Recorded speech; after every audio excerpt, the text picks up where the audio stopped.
Hello, BookTube. I'm here with another piece of mail. I don't call it mail, it came by courier, but it was a book. I did get it all opened on camera, and a colleague from work called, so it just shut down the camera for some reason. I had a call earlier when I was doing the mail call this morning, and I just ignored it, and it didn't do anything, but this time it just shut the camera down.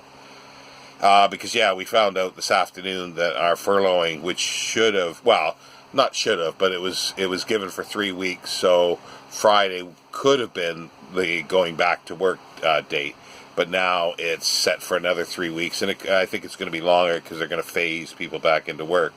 So, and the scheme for the furloughing and the retention scheme has been extended to the end of June, so potentially I could be sitting here, and many of us, till the end of June or later, if they extend it, and getting 80% of our wages, and just holding fire and waiting.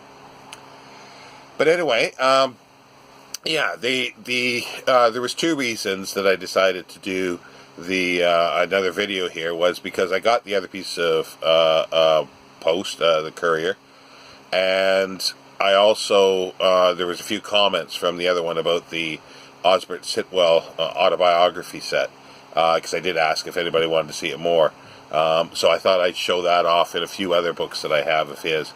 But what came today fits in with this. It's selected letters of Edith Sitwell. And it's a bit faded on the spine, and it's a bit smelly, musty smelling a bit. There's other things that I'm convinced now that booksellers there, not too many people have the inability to smell unless they're chain smokers. Chain smokers cannot smell anything. So, and people who heavily smoke, they have no sense of smell. So, and the other thing is, it convinces me that they keep their books in a hole in the ground out in the backyard, in the garden, or garden shed, or their garage. But no, this looks pretty good. It's selected, but there's lots of letters in here. There's to Sir John Gielgud. I got quite a few minutes into it because I started reading some of the letters, and so I'll refrain from that. But there's to her brothers, John Gielgud, editor of The Spectator.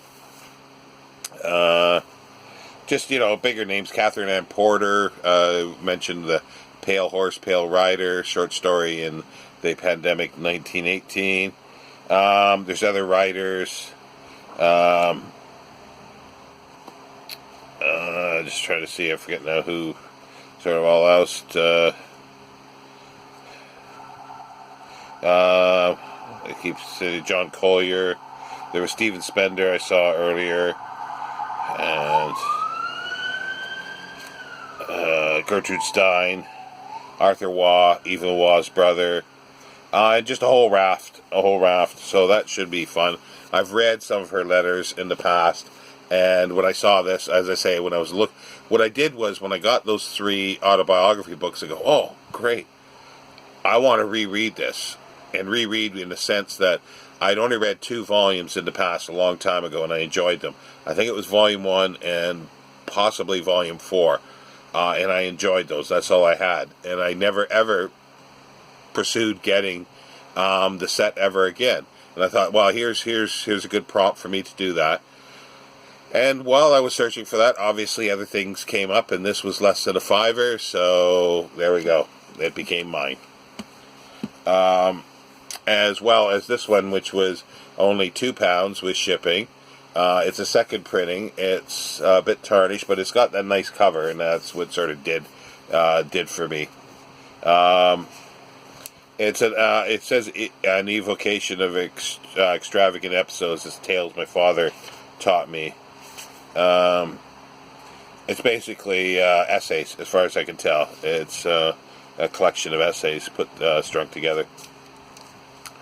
And it's a bit funny because it's a bit shorter than the other volumes. So it's a bit of a stump. It's stumpy. So it's a bit shorter. It's a second print. Maybe it's because it's second printing. I don't know. but oh, it's a different publisher. That could be why. Because I didn't actually notice that until now. I wasn't really looking at it. Yeah, this is 1962. Second impression, March 62. Originally February. This is Hutchinson and Company. So yeah. This was with the jacket of the collected short stories that I started to read. I really, really enjoyed the preface.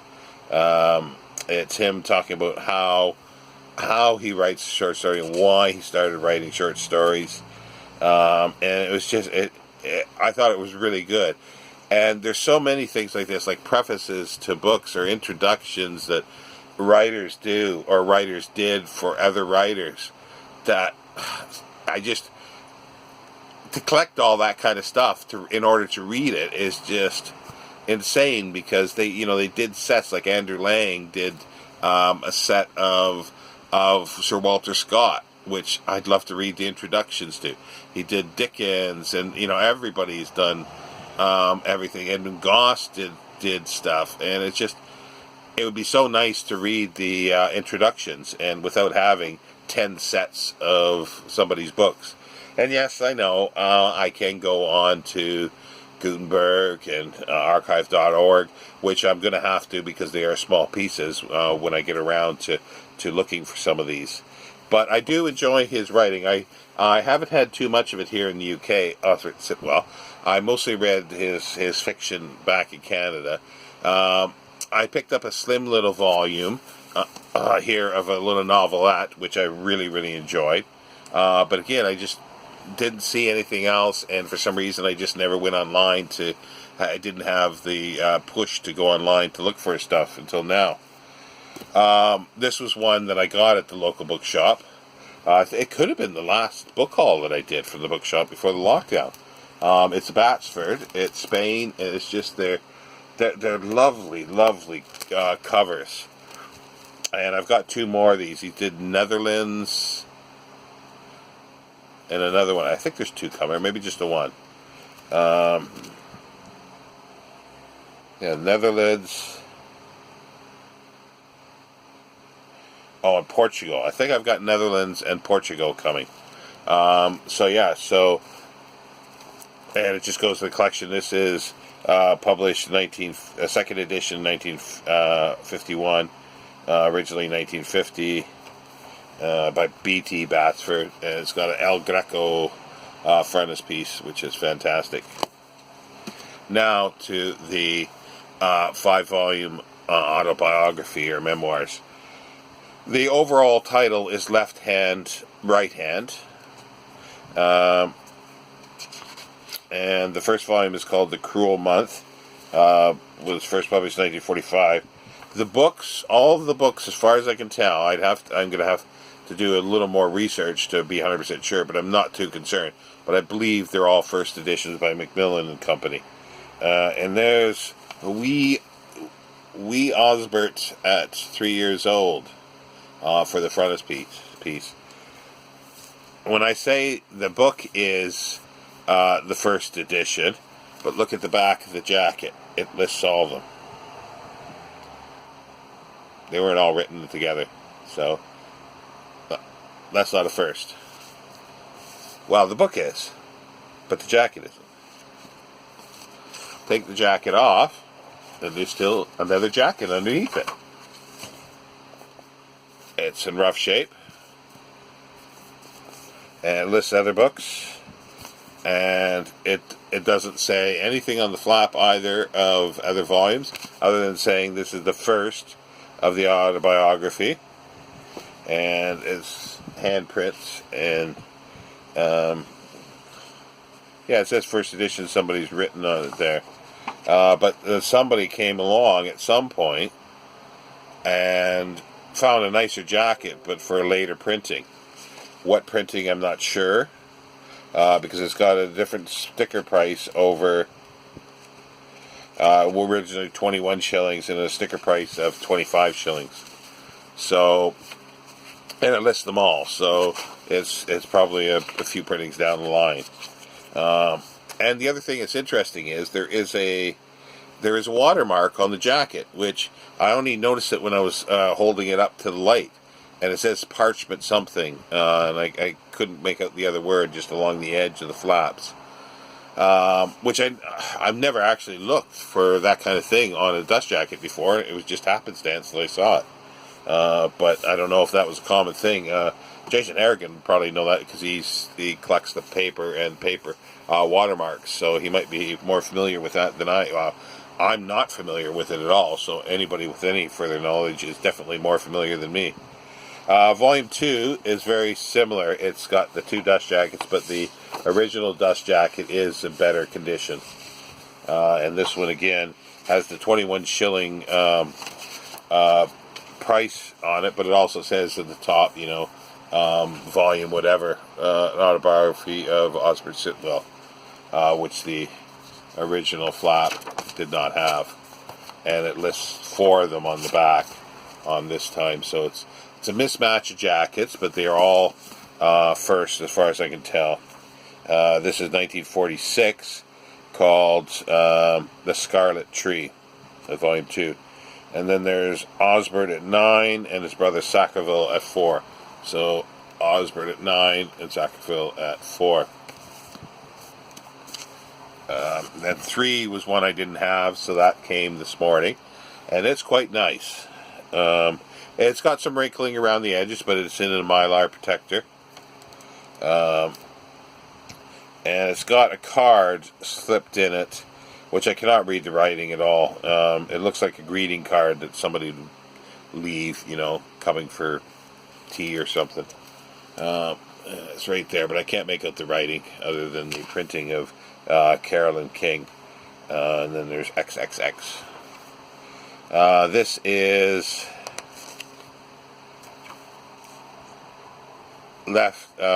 Great Morning, 1948. And as a frontispiece, he's 18. Osbert at 18. He's getting older. And obviously, and you see on the back, this is the original dust jacket because it's got a price underneath them. Let's see here. See if I can get the price. Move the card. Yeah, 15 shillings. Price on the original dust jacket. It's not price clipped. And it shows only the 2 on the back, so that is a proper, most likely proper jacket for the edition. This one is too. This was one of the ones that came in my gift package, and it's got the original dust jacket. It's gone up to 18 shillings. It's the thickest one of them all. It's Laughter in the Next Room, and the author in 1919, so whatever age he was then. It's 1949. And I think this was one of the ones I read, but I can't quite remember.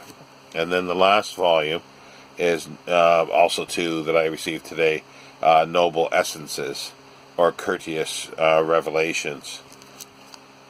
And it does now show all of them on the back.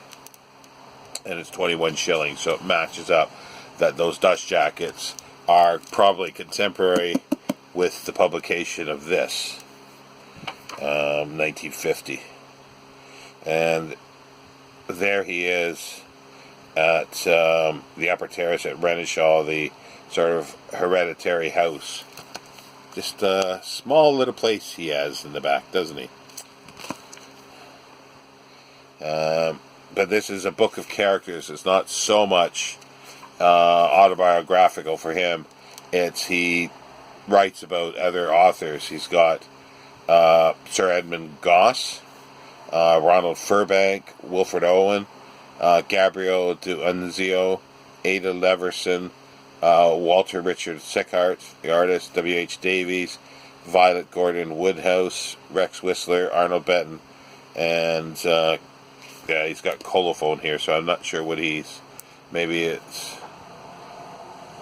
not sure what he is referring to by colophone, because it's not a person's name, it's a sort of publisher's publication So I'm not quite sure what he means by that. I'd have to look at it. But yeah, so that is the set. I don't know when I'm going to get around to reading these. I didn't. I wanted to just see what the prices were, to see if they're available and if it was like a ridiculous price to get them with the jackets, and it was very reasonable. I got these two from the same seller for under £10 with shipping, so I was very, very pleased with that, to have it, and they all match now. The jackets all match. So I'm very pleased with that. When I'm going to get around to it is another question, but I thought I better get it now, or otherwise they're going to disappear. It's as a book buyer, I think everybody knows that as soon as you leave something and you decide to go, well, I'm not going to buy that today. I'll take a look next time. You go back, it'll be gone. It'll be gone, and there's a good chance it will be. So it's if you really want it, you get it, you know. So, but yeah, no, I hope everybody sort of is doing well and enjoyed my little Sitwell series. I got a couple other things. I've got a biography or two coming that were really cheap, so I don't expect any good condition wise in them at all, but again, I've been nicely surprised lately, so things have been working in my favor. I also have Sacraville, a couple Sacraville Wests, I think, somewhere. Let's see here. This is, I can't remember. Is this Osborne or is this Sacraville? See, this is Sacraville. Sorry, the Spain one is Sacraville West. So, and the other two are Sacraville West as well that are coming from the Batsfords. I also have one of his art books. I call it Gothic North because he spells Gothic with just Gothik, I think it is. And it's Gothic in northern Europe. It's a bit rough. I picked it up at out of sort of the bargain shelves. It's on my art with my other art and architecture bits and pieces, and yeah, I think, and I might have a few other smattering things around of them, but as I say now, I've got the impetus to find more because I've always been interested in the Sitwells forever since I can remember. I've got some of Edith's poetry. I'd like to get some of her fiction as well. So yeah, so now I've got the beginnings of a little Sitwell collection. I'm not going to pursue it in any shape or form. That's it at the moment. Whatever comes my way, I'll grab it. Or if I get started reading everything, then obviously I will start looking for more. But yeah, so that's how sort of things work for me. I get something and then it's like, oh, I need another edition, not another edition, or possibly, or another volume to the set, and then at the same time I wind up picking up a couple other things, but they're not a priority in any shape or form. I am starting to read the short story collection because I meant to just read the preface, but I liked the preface so much that I just continued on and read a bunch of the short stories. So yeah, so there's the Mail Haul Part Deux and the Sitwells. And I don't know if they're still popular now. I kind of feel that they've gone out of vogue. They were popular before, but it's sort of the era that I like, the end of Victorian, Edwardian era that I like, and they were just so eccentric that, especially Edith, that it just, it sparked my interest. Anyway, I'll talk to you later, BookTube. Enjoy.